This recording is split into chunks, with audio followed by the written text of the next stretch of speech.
Welcome to the Learning Pines YouTube. We hope this video helps. You start by signing into Battlenet. Do that now. Make sure your Activision account email is current and you can receive verification codes. Once done, enable two-factor authentication on either account if you haven't. This prevents lockouts when linking. Keep both account passwords handy and have your phone nearby for codes.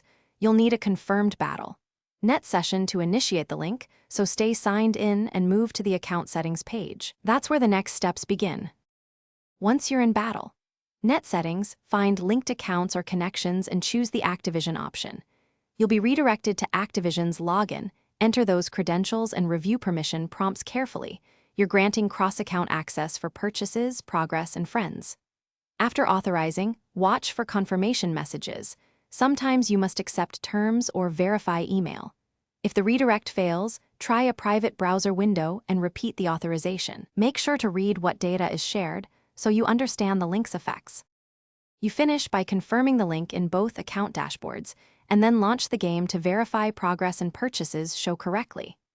If the link doesn't appear, relog into both accounts, clear your browser cache, or try an incognito window and repeat authorization.